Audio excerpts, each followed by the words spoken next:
NBA now, no vote, but there's a call today. That, according to ESPN's Adrian Wojnarowski, who says the NBA's return to play plan won't get a vote today, but Commissioner Adam Silver will have a call with the league's Board of Governors. NBA has not played a game since March 11th.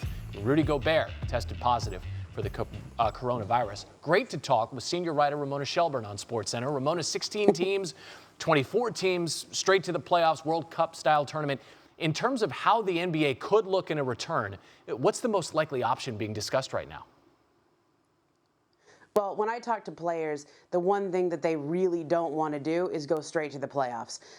They might have essentially 4 months off between March 11th and whenever we get the season resumed. And nobody wants the first meaningful game they play to be a playoff game. They need at least a week, maybe even longer than that, of real games that count for something before they play a playoff game. You need to find your chemistry again. You need to shake off the rust. And so I think we're going to see a playoffs plus type format where you have the 16 playoff teams plus a number of different teams, whether that's going to be 20, 22, 24. That's what's still being discussed, because then those teams, they help fill out your regular season games, but then you also have a play-in tournament before you go to the playoffs, right? I think that's going to be the format we end up with.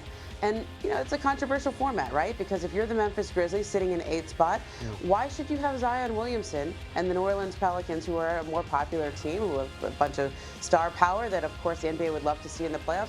Why should Damian Lillard, why should all these teams, 3.5 games back of them, why should they get a chance to play for that 8th spot? And so everyone I talk, as much as people would like to see Zion in the playoffs, you'd like to see Dame in the playoffs, the question right now of fairness to teams like the Memphis Grizzlies and maybe even the Dallas Mavericks, who are sitting there in 7, depending on the format they use, is still up for debate. All right, let's take, Ramona, the plan here of 24 teams, that proposed plan, because that brings the number of players up to about 300. What happens to those players who might not feel comfortable being a part of that? Well, you know, I've spoken to Michelle Roberts, who's the executive director of the Players Union, and she said, you know, quite frankly, I don't have a good answer for you yet. And it was a similar answer that she had given, you know, 2-3 weeks ago. But there was something different this time in the sense that I think she understands there are going to be players who, no matter what safety protocols you put in place, they just simply don't feel comfortable playing. And the question is, if those players don't come back, do they get paid the same as players who do come back? How does that compare to a player on, say, a lottery-bound team that is not going to be invited into the bubble if we don't go with the 30 teams? How does that compare to them? It's a question that, you know, Michelle Roberts said, look, I have people who work at the union in the office in New York who are not going to feel safe coming back no matter what safety protocols we put in. We're dealing with that. We're talking to our HR people about it. And it's something all employers all around America are feeling. But she said, you know, it's a conversation that we need to have. It's going to be a hard conversation, but it's going to be had, and that's, I think, one of the last stumbling blocks here as players and owners collectively bargain this. And it's something I really want to point out is that basketball has been collectively bargaining the entire time.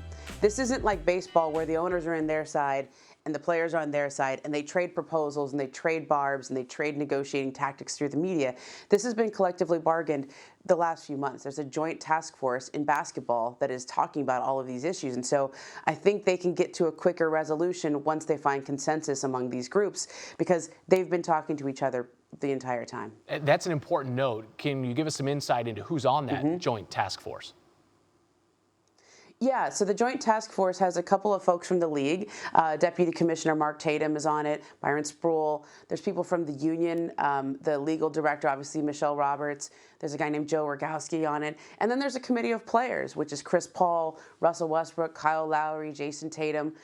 They've all been collectively bargaining this. And one of the most important points Michelle made to me, she said, this is not a situation like a collective bargaining agreement. This is not a new CBA that we need to ratify and send to all the players for a vote. They're talking about it now. She's having in-person meetings, well, virtual meetings with players from all 30 teams this week. She's trying to get to every single team, and that's where they give her their feedback. That's where they tell her what's important, what they favor. And so she said, we just prefer to do it this way and have a consensus built with face-to-face communication rather than simply, here's a ballot vote yes or no. That's not what's going to happen with the NBA players. Ramona Shelburne with the latest for us on SportsCenter. Thanks for watching ESPN on YouTube. For live streaming sports and premium content, subscribe to ESPN+.